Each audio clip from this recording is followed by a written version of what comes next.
ainsi, nous arrivons au terme de ce Manufacturing Digital Innovation numéro 2. Le temps de faire les bilans, les impressions. François-Xavier, tu viens de terminer ton entretien avec le patron de l'Alliance Industrie du Futur. Passionnant. Et président de FIV. Passionnant, passionnant, monsieur. Et président de la filière Solutions Industrie du Futur. Très, très important, parce qu'en fait, ce qu'ils sont en train de monter en gamme, c'est qu'on soit aussi fort en termes de techno, robotique, digital pour les usines, aussi fort que nos chers amis allemands et japonais. Et c'est un sujet un peu important. Il y a un long chemin. Il y a un long chemin, mais on est bien parti. Alors, sur le développement durable, puisqu'on commence sur les bilans, moi, ce qui m'a... Il n'y a pas longtemps, on a fait un manuf tour en Alsace. Oui, chez Velom. Chez Velom. Et puis, j'ai fait, évidemment, comme je suis un journaliste provocateur, j'aurais dit, mais le développement durable, vous vous en moquez. Et m'ont dit, ah non, pas du tout, au contraire, pour nous, c'est important dans l'entreprise. Mais je restais quand même persuadé que le mouvement, il n'était pas encore là, que ce n'était pas encore enclenché. Or, ce qu'on voit aujourd'hui, c'est que le mouvement vers des usines plus respectueuses de l'environnement, il est parti, il est lent. On voit que la demande pour des besoins en subvention, ils ne sont pas très élevés, ils sont moins élevés que celui pour la digitalisation, mais il est quand même parti. Et ça, c'est positif. C'est positif, et puis surtout, ce qu'on voit, c'est qu'il est partout, dans tous les secteurs d'activité, y compris sur des industries qui sont très polluantes.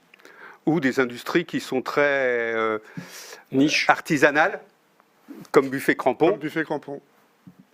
Alors moi j'ai eu pas des artisans, hein. Alstom, Thales, c'est pas véritablement des artisans, donc on peut pas dire non. Pas véritablement, mais en tout cas eux, évidemment, ils ont pris le sujet à bras le corps, ne serait-ce que parce qu'ils ont des réglementations qui les obligent.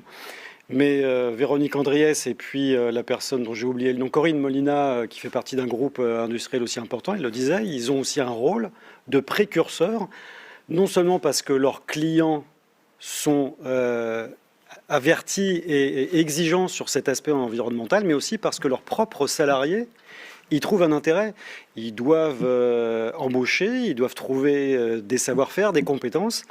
Et les arrivants sur le marché du travail, les jeunes ingénieurs, sont évidemment très susceptibles, très concernés, sensibilisés sur ce sujet. Et ils veulent donner du sens et ils ne veulent pas simplement fabriquer des produits, concevoir des produits beaux, performants, puissants, roulant vite. Ils veulent aussi fabriquer, concevoir, produire des produits qui respectent l'environnement parce que c'est dans leur ADN de génération, je dirais.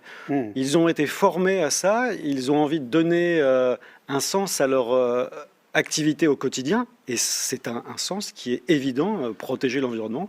Et on se le disait quand on a lancé ce thème, est-ce qu'on n'est pas un peu en avance ? Moi je pense que oui, on est en avance, mais au final c'est notre rôle et de toute façon on ne pourra pas prendre le train en retard, c'est une question de compétitivité. Tout à fait. Et alors, mais tu rejoins ce que disait Claude Marange là-dessus, sur la jeunesse qui pousse les anciens à monter en gamme environnementale, si je puis m'exprimer ainsi. Et puis, ça nous replace sur la conclusion qu'on avait tirée du précédent Manufacturing Digital Innovation en disant l'humain, il est au cœur de la digitalisation et il est au cœur du développement durable. Et aujourd'hui, les entreprises, elles doivent s'appuyer sur leurs salariés et les suivre, les accompagner, les former pour justement pouvoir faire cette dynamique de développement durable. Et ce que disait Yves Noireau, pardon monsieur le président, ce que disait Yves Noireau tout à l'heure, c'est que grâce à justement sa démarche environnementale, il peut attirer chez lui des compétences que franchement le hiérarche comme région n'est pas très favorable. C'est le fameux 5.0 dont parlait le président de FIV. Finalement, les technologies, elles sont là, elles sont matures. On en a discuté dans les tables rondes où finalement les outils d'analyse de cycle de vie se simplifient. Les entreprises peuvent être accompagnées, mais maintenant ce qui reste à faire, c'est les gens, c'est de convaincre les entreprises au niveau des salariés de s'emparer de ce sujet et de s'activer au quotidien pour que ça devienne une réalité. Je t'en prie. Et ça veut dire, cet accompagnement, qu'il faut un responsable développement durable dans l'entreprise, même si on est une petite entreprise, 70 salariés, c'est pas tout petit, mais même si on est une PMI comme les fonderies de Souglan, il faut un responsable développement durable parce que c'est le moyen de pousser l'ensemble de l'entreprise vers la réduction, vers l'économie décarbonée. La décarbonation. La décarbonation.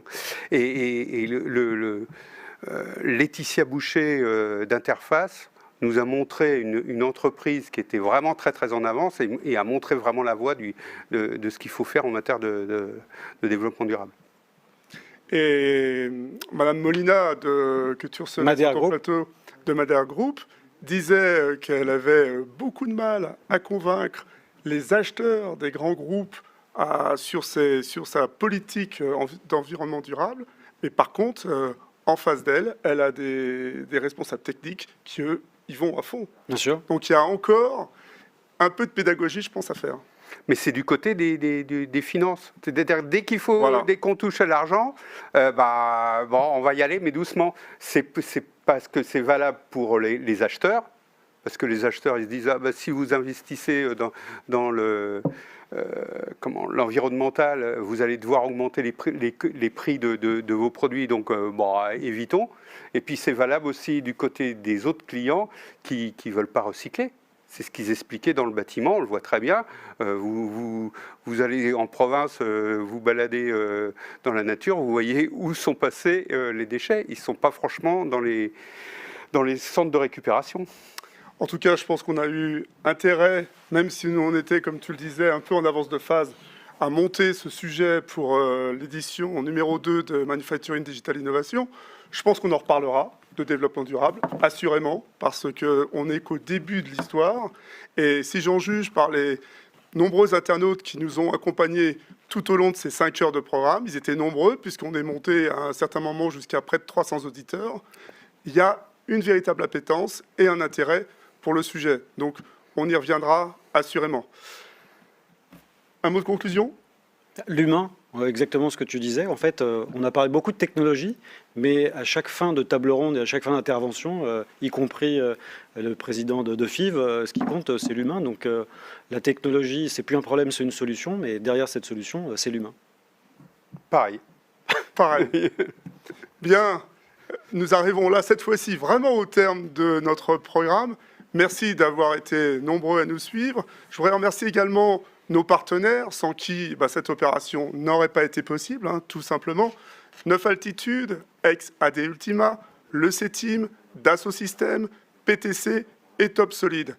Et puis, sans oublier notre soutien, la BPI et la French Fab, avec qui nous partageons, à notre modeste niveau, le goût de l'industrie et l'attrait de l'industrie et sa mise en lumière, ce que nous faisons régulièrement avec manufacturing.fr et les Manufacturing Tours.